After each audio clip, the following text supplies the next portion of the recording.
Culture et tradition, une émission des programmes de la Station nationale de radio-diffusion congolaise.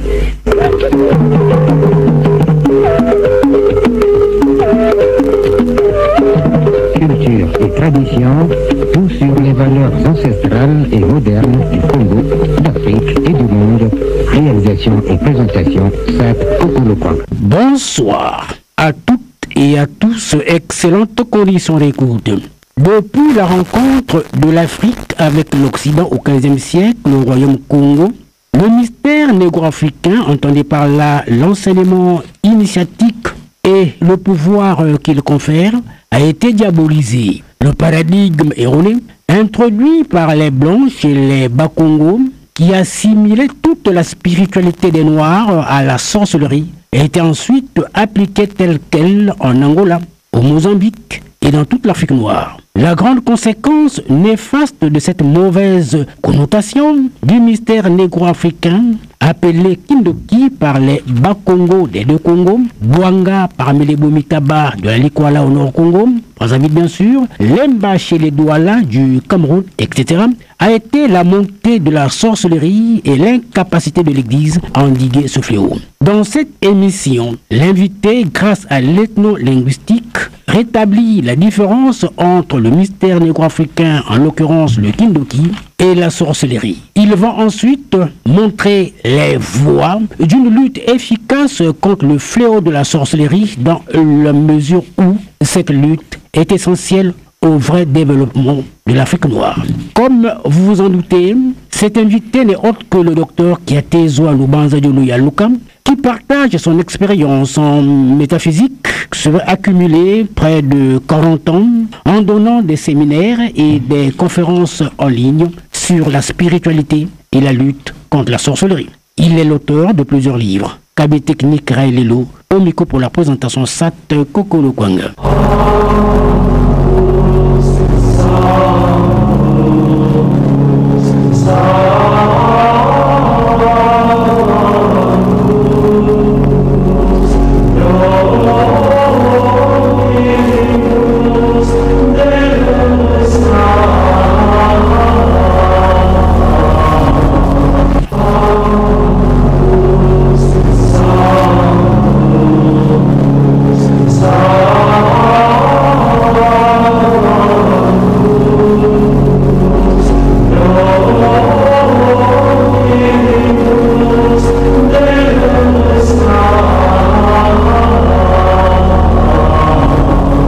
De plus, bonsoir. Docteur Katezo, bonsoir. Bonsoir, monsieur Kokolo. Pour les auditeurs qui vous découvrent pour la première fois, qui êtes-vous? Je suis Katezoa Lubanzadio Yaluka, je suis théologien, apologiste.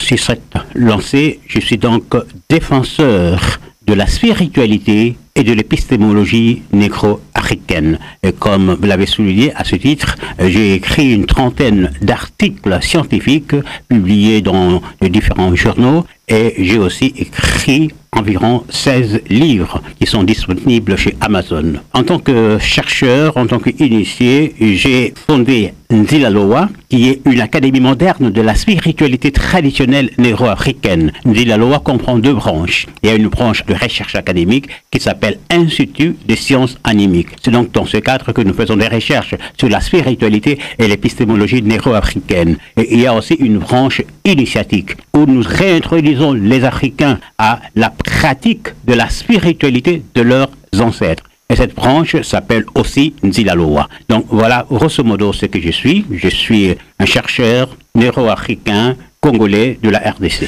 Merci d'avoir éclairé la lanterne de nos auditeurs. Le thème de ce soir, vaincre la sorcellerie. Docteur Katezoa, quel sens donnez-vous à ce thème?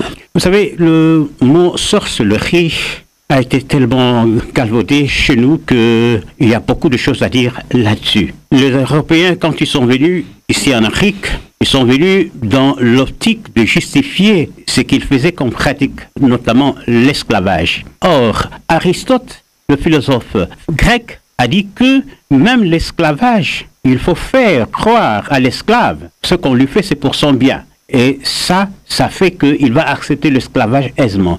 Et donc, les Occidentaux ont imaginé toutes des stratagèmes pour nous faire croire que nous étions nuls et que nous valions être dominés. Et dans cette lancée, ils ont diabolisé tout ce que nous avions comme concept, y compris le concept de la connaissance et de la pratique de tradition négro-africaine. Et donc, lorsque nous parlons de la sorcellerie en tant que usage de mauvais esprits dans le but de détruire, dans le but de nuire, et nous apprenons aux Africains comment se prémunir contre cette pratique. Docteur, ils sont nombreux de ces auditeurs cartésiens qui croient, Dieu comme fer, que la sorcellerie n'est qu'une vue de l'esprit, un leurre, une image d'Épinal. Prof, un mythe. Que répondez-vous à ces esprits cartésiens qui sont plus que des cartes, qui ne croient pas à la sorcellerie? Évidemment, le problème est d'ordre épistémologique. L'homme blanc définit sa science comme étant basée sur la supposition que la réalité est matérielle.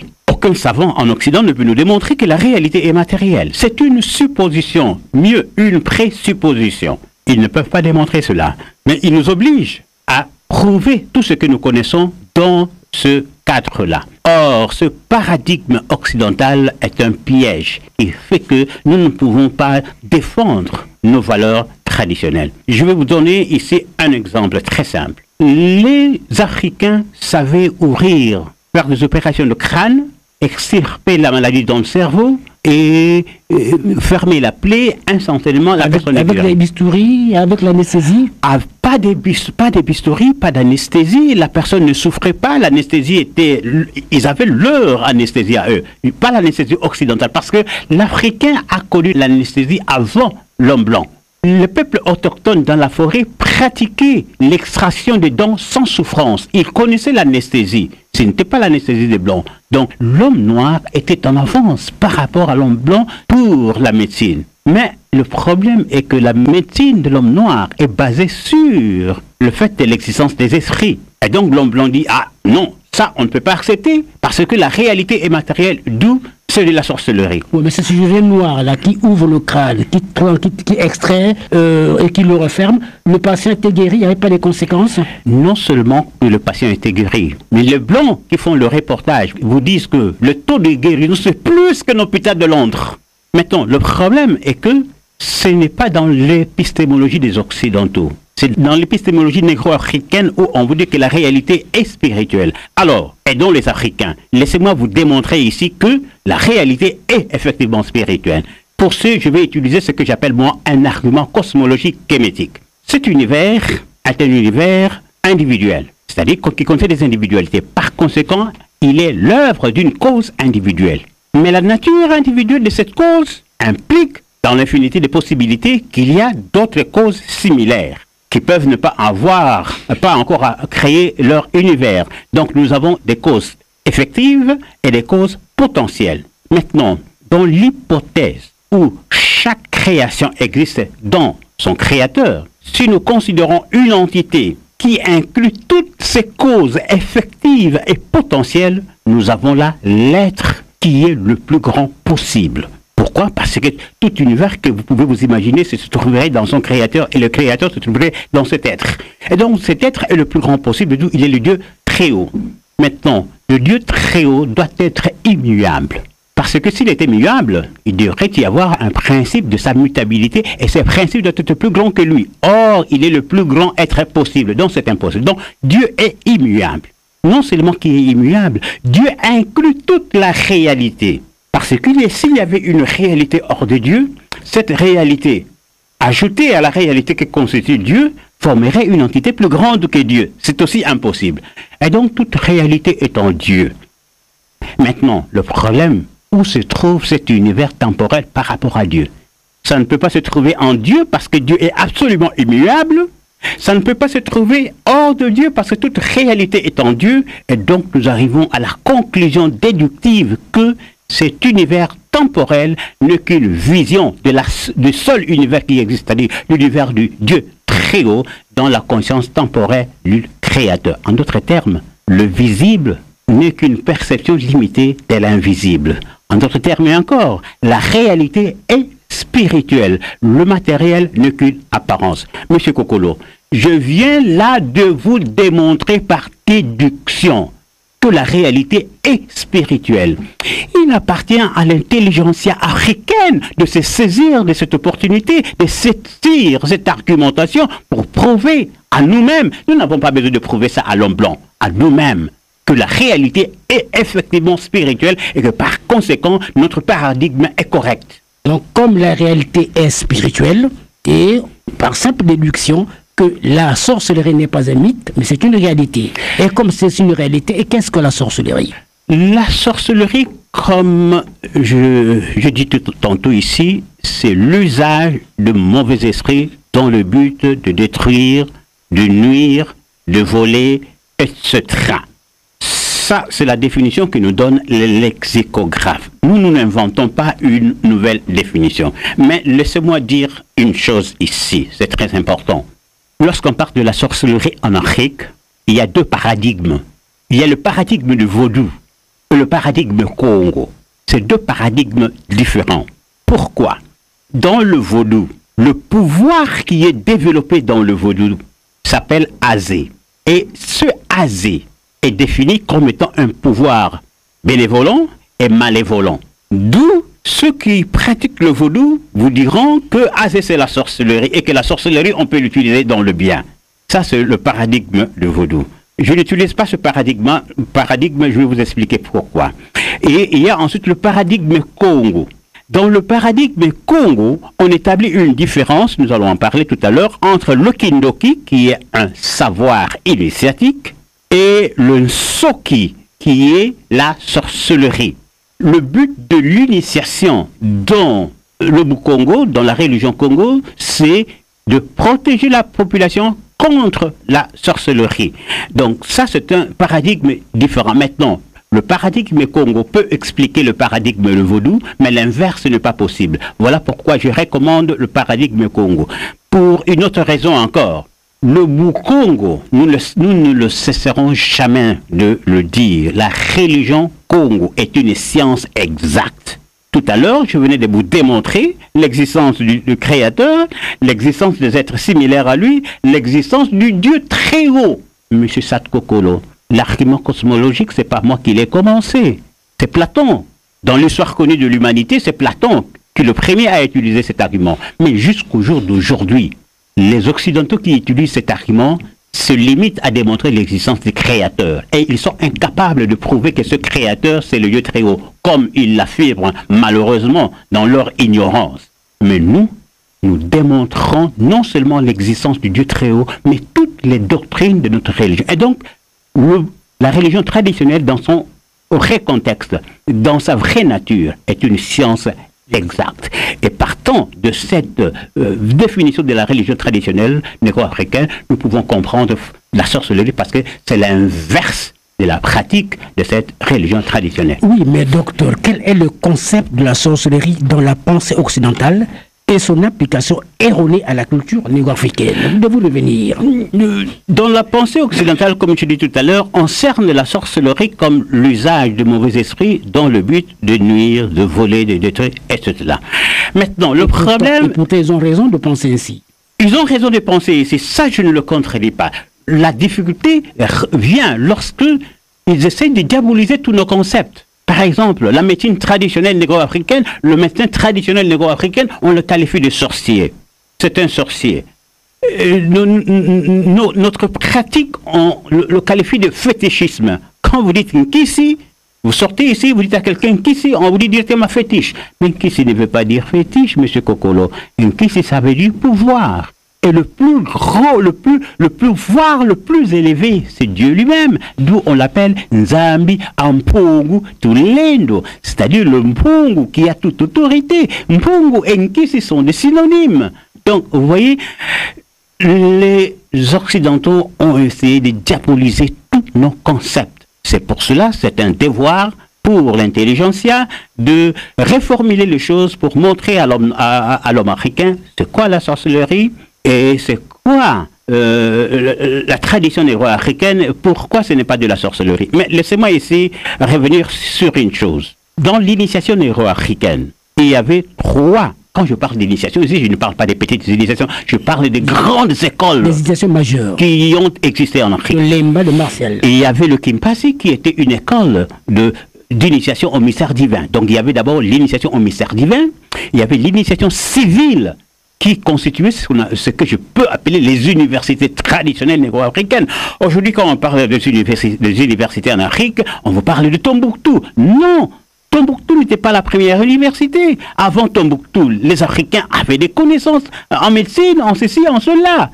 Mais ces connaissances étaient dans l'épistémologie solaire, où la réalité est perçue comme étant spirituelle. Tombouctou était dans l'épistémologie lunaire parce qu'il y avait déjà l'implication de la pensée islamique. Donc nous parlons ici des universités traditionnelles.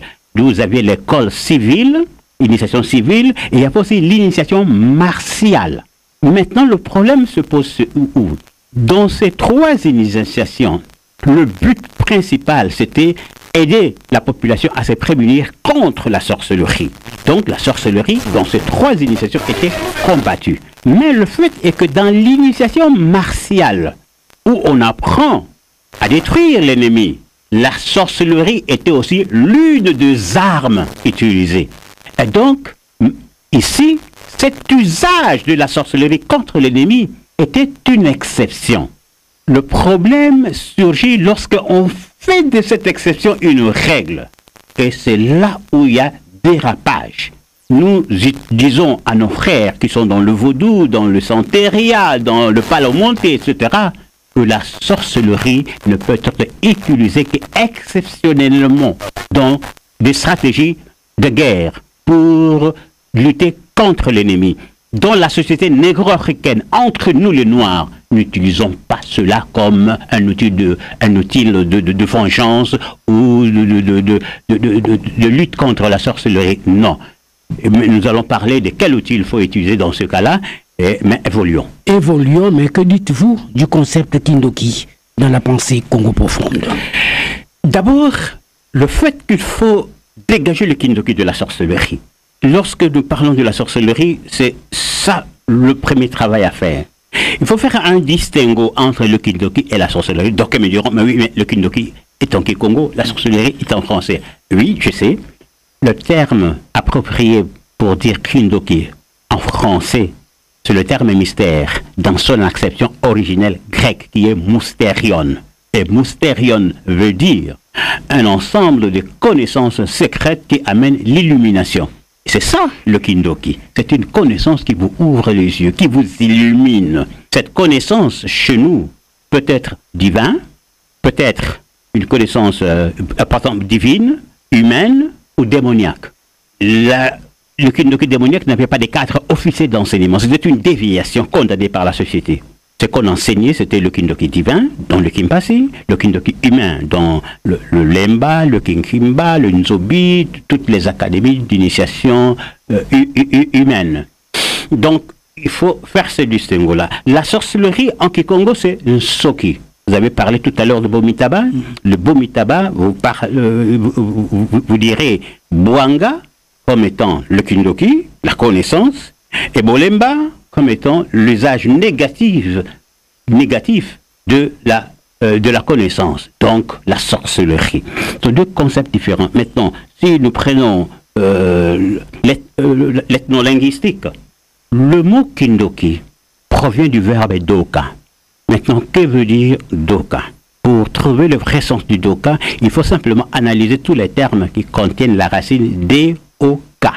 Lorsque un initié entrait à l'initiation, il apprenait d'abord l'endurance. Il y avait des épreuves d'endurance où il devait résister, il devait supporter. Quelqu'un me dira par exemple que dans la formation de l'initié de Kimpasi, parfois il marche comme ça, quelqu'un vient le fouetter, simplement pour lui apprendre à ne pas réagir par la colère.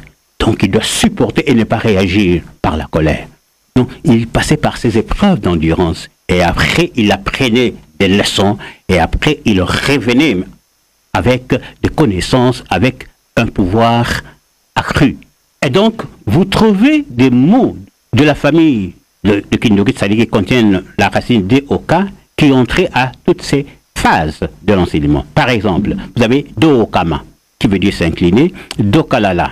Vous avez Do-Ka, qui veut dire s'incliner aussi, d'où le Ndoki, c'est celui qui s'incline, qui se soumet.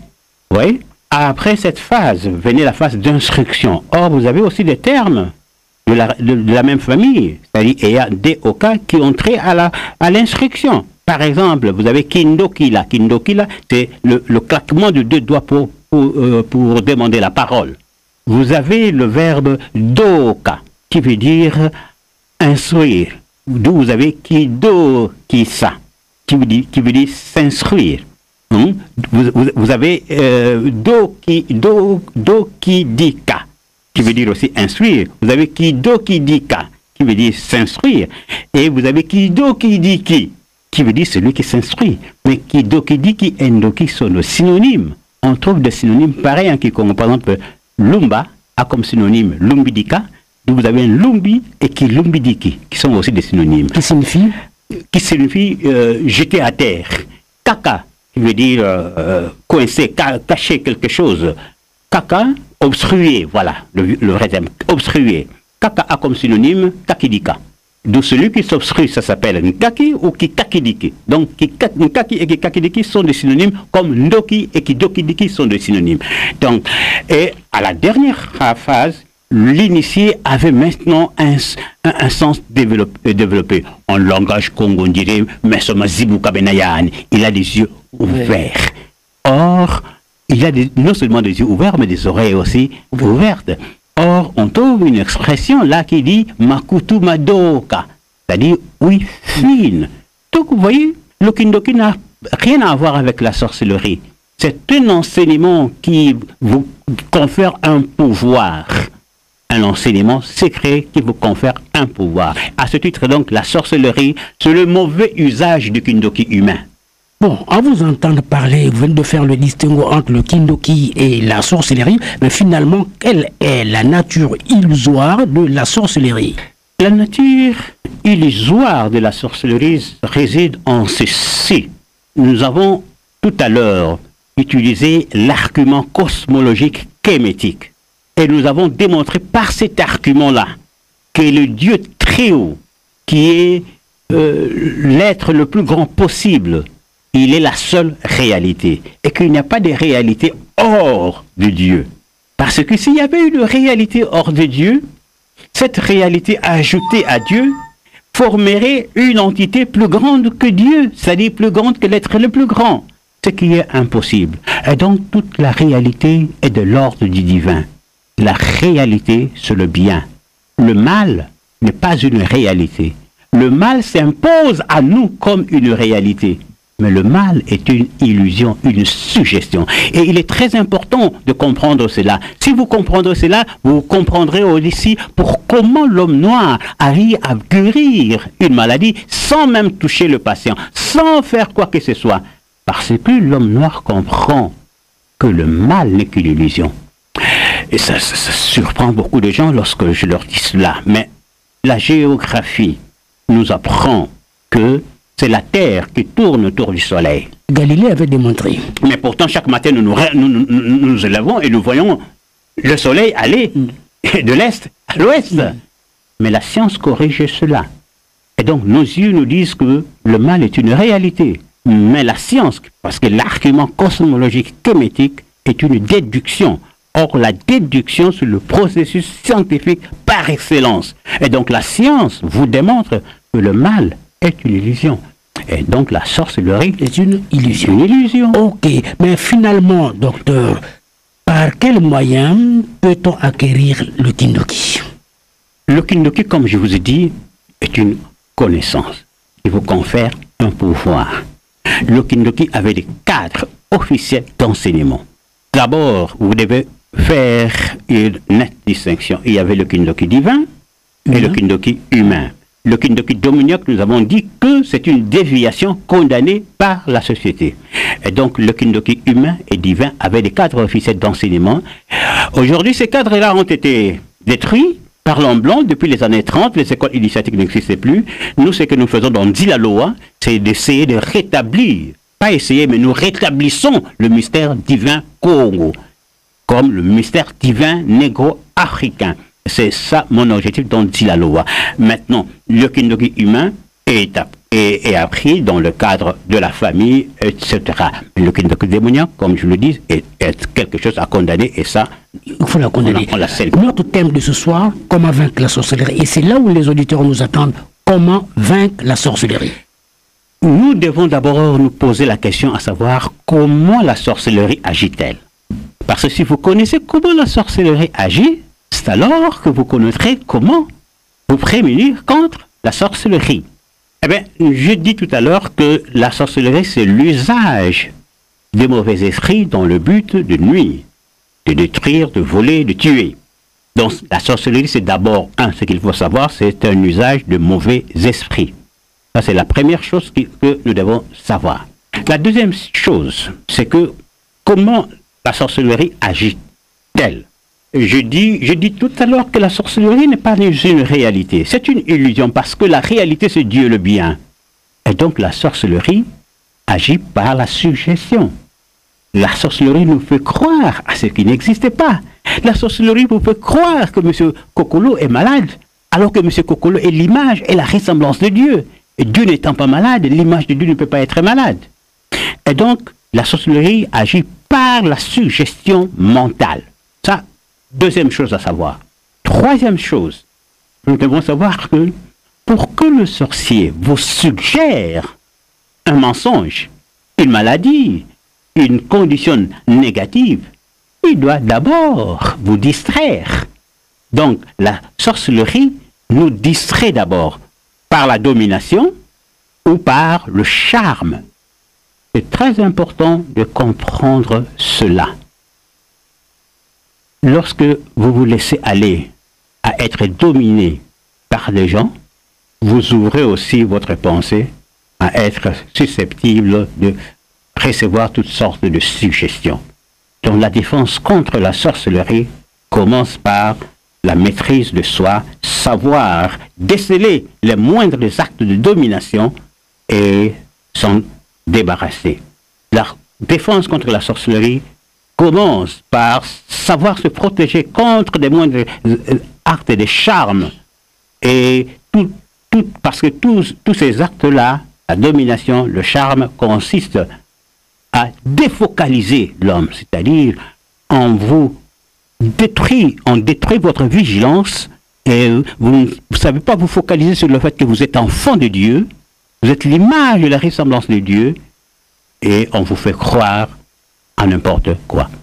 Vous savez que le terme Nkadi Ampemba, le diable. Mais pas tellement le diable, monsieur Kokolo. Le diable en Occident, c'est un être. Nkadi Ampemba n'est pas un être. Nkadi Ampemba, vous avez deux termes, Nkadi, amer, Mpemba, le blanc, la pureté. Donc, Nkadi Ampemba, c'est le rejet de la pureté, le rejet de la lumière. C'est une attitude. C'est cette attitude-là qui fait que l'homme n'est plus sous la protection des ancêtres illuminés et il devient victime de la sorcellerie. Et donc, il faut d'abord comprendre ce schéma-là. Comment agir par la sorcellerie. Je me le répète, je le répète parce que c'est très important. Nous sommes tenus par le facteur temps. Il y a la croyance aux esprits. Il y a le fait qu'on trompe votre vigilance par la domination, par le charme. Et ensuite, il y a le fait qu'on vous inocule de mauvaises suggestions. Maintenant, comment se défendre? J'enseigne ici une méthodologie très simple que j'utilise dans mes initiations. Je dis à mes initiés que la première chose, vous devez prendre conscience que Dieu est l'unique vrai esprit qui me gouverne et qui gouverne le prétendu sorcier. Je dis prétendu sorcier parce que pour moi c'est un enfant de Dieu, ce n'est pas un sorcier, c'est lui qui se croit sorcier, c'est lui qui accepte l'illusion. Et moi je ne l'accepte pas, d'où je le vois comme un enfant de Dieu. Donc Dieu est l'unique vrai esprit qui me gouverne et qui gouverne le prétendu sorcier, d'où il n'y a pas un mauvais esprit qui puisse agir contre moi. Ça c'est la première défense. La deuxième chose, c'est affirmer que Dieu est l'unique âme, l'unique vraie conscience de l'être. Et cette âme est immortelle. L'âme étant immortelle, ma conscience, qui est une conscience divine, ne peut pas être charmé ni dominé, ne peut pas être obscurci par le charme ni par la domination. Ça, c'est la deuxième chose. La troisième chose, vous prenez conscience, vous affirmez que Dieu seul pense réellement en moi et en le prétendu sorcier. Donc personne ne peut m'envoyer de mauvaises suggestions. Et là où vous avez neutralisé les approches de la sorcellerie, maintenant vous pouvez affirmer le néant de la sorcellerie. Par conséquent, la sorcellerie n'a aucun pouvoir, aucune réalité, aucune présence, puisque Dieu est la seule réalité omnipotente, omniprésente, omnisciente. Et la dernière chose à faire maintenant, c'est ce que j'appelle la mise en garde. La mise en garde ne consiste pas à maudire le sorcier, mais à prier. Nous demandons à Dieu d'ouvrir les yeux du prétendu sorcier. Nous disons, Seigneur, vous, les ancêtres illuminés, parce que Dieu est transcendant. Lorsque nous disons Seigneur, nous parlons des ancêtres qui sont les plus proches de nous. Ouvrez les yeux du prétendu sorcier pour qu'il sache que le mal qu'il croit me faire, il se le fait à lui-même. Que la sorcellerie mène maintenant même à la mort, d'où il a intérêt à abandonner. Cette façon de faire oblige le sorcier à choisir entre la vie et la mort. C'est bon. Maintenant, docteur Gatezoa, la prière est-elle une arme efficace contre la sorcellerie? La démarche telle que je viens de la décrire est une prière. La prière, chez les nord-africains, ne s'adresse pas au Dieu très haut, parce que le Dieu très haut est un être transcendant. La prière s'adresse, en premier lieu, au Dieu créateur, en second lieu, au Logos, c'est-à-dire la manifestation de la divinité dans ses enfants, dans le créateur effectif et potentiel. Et la prière s'adresse ensuite à ces divinités qui nous sont proches. Mais les divinités qui nous sont proches, c'est quoi? Ce sont nos ancêtres illuminés, nos ancêtres saints. C'est à travers eux que nous avons la réponse à nos prières. Les gens pensent, quand vous dites ça, les gens disent, oh, mais c'est ça, c'est pas ce que dit la Bible. Oh, ça, mais Jésus vous dit de prier en disant notre Père qui est aux cieux. Mais pourquoi notre Père qui est au ciel? Pourquoi il ne vous dit pas notre Père qui est au ciel? Parce qu'il comprenait que Dieu est transcendant. Et donc la prière doit être adressée au Père qui est aux cieux. Et dans son cas, le Père qui est aux cieux, c'était qui? C'était Moïse et Élie. C'est eux qui répondaient à ces prières. Et c'est ceux qui sont apparus à la montagne de transfiguration. Pourquoi? Parce qu'il les a appelés. Le Dieu transcendantal. Non. Un autre exemple, c'est Hébreux chapitre 12, versets 22 à 25. Vous verrez là-bas que la prière ne s'adresse pas au Dieu très haut. Et que le Dieu le plus proche, se sont appelés les esprits des justes parvenus à la perfection. S'ils sont parvenus à la perfection, c'était des gens comme nous, ils ont vécu, se sont purifiés, et ils sont parvenus à la perfection. Et Jésus est cité comme l'un d'eux, ce n'est qu'un saint. Nous sommes tenus par le facteur temps. Qu'en est-il en une minute de votre Institut des sciences animiques Ndilaloa? Ndilaloa, comme je le dis à l'introduction, c'est une école qui reconnecte l'homme noir à sa haute spiritualité. Et nous insistons que cette spiritualité, ou bien cette religion, est une science exacte. Quand je dis science exacte, je pèse bien mes mots. Je suis théologien de formation. Quand je dis science exacte, je soutiens par là, je démontre par là que toutes les doctrines essentielles de cette religion peuvent être énoncées par la déduction. Or, quand vous énoncez des doctrines par la déduction, des doctrines cohérentes, vous avez ce qu'on appelle une science exacte. C'est en cela que la mathématique est une science exacte. Pourquoi nous insistons sur cette nature scientifique de notre religion? Parce que, ça nous redonne la supériorité épistémique que nous avions. Notre religion est une science, alors que la religion, toutes les religions du monde, ce ne sont que des croyances.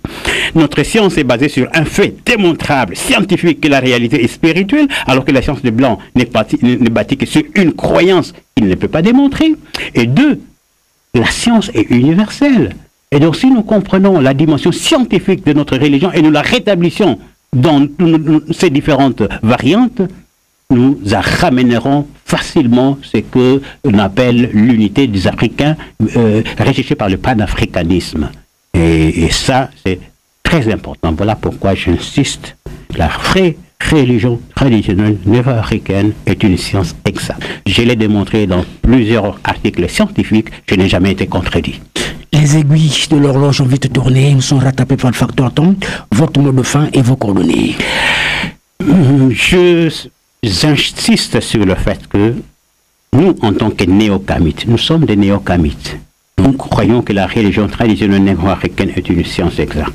Et cette science est un outil que nous devons utiliser pour nous prévaloir contre la sorcellerie. Et cette science nous démontre que la sorcellerie n'est qu'une illusion.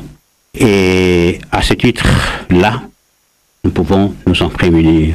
J'invite les auditeurs à nous suivre ce dimanche et là en live sur Facebook, notre conférence mensuelle. Nous donnons une conférence chaque dernier dimanche du mois en live sur Facebook à 19h pile, heure de Brazzaville.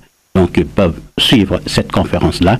Cette fois-là, nous allons parler de la pratique divine et la pratique humaine de la religion traditionnelle négro-africaine.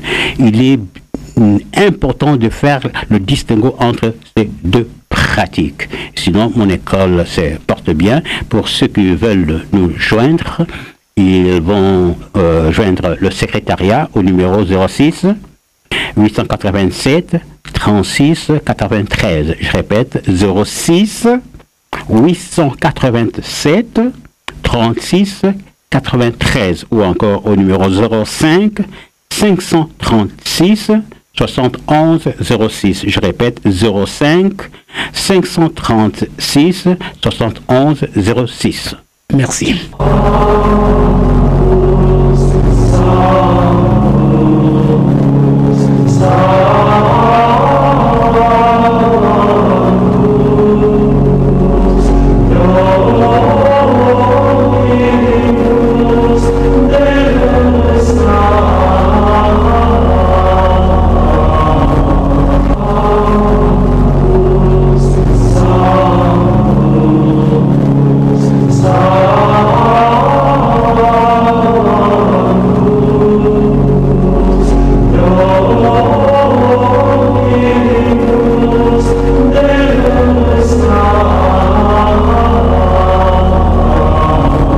Chers auditeurs, nous voici arrivés au terme de notre émission, laquelle a connu la participation du docteur Kiatezoa Lubanza Yaluka, docteur en théologie et en métaphysique, métaphysique divine, maître des conférences et des séminaires sur la spiritualité et la lutte contre la sorcellerie.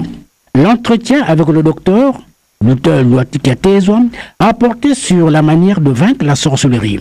En effet, la sorcellerie est l'une des croyances auxquelles l'homme a eu à faire face au quotidien en Afrique. Ainsi, connaître comment lutter efficacement contre la sorcellerie ou contre ce fléau est donc une nécessité impérieuse. Dr Kiatezoa a affirmé que la force de la sorcellerie est d'abord la croyance aux esprits. Le sorcier prétend agir en tant qu'esprit où il prétend être gouverné par des esprits. Or, il n'y a de vrai esprit que Dieu et que seul lui gouverne le monde. Et le docteur Kiatezoa de conclure que seule la prière qui réalise la pureté, la pureté de l'homme et l'unité de l'homme avec le Christ, c'est-à-dire avec son armée des saints, est un atout efficace pour vaincre la sorcellerie dans la mesure où elle nous permet de réaliser que Dieu est le seul esprit qui nous gouverne et qui pense en nous et que personne ne peut pratiquer la sorcellerie impunément contre nous. Pratiquement terminé.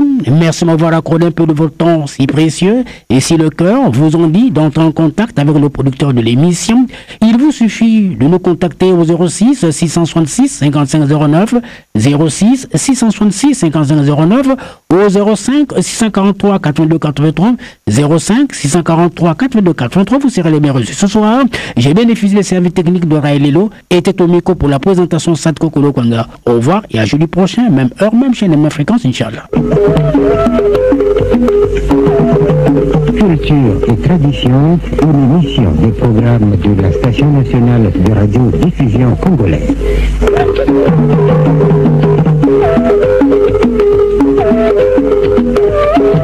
Culture et tradition, tout sur les valeurs ancestrales et modernes du Congo, d'Afrique et du monde. Réalisation et présentation, Sat Okolokwaka.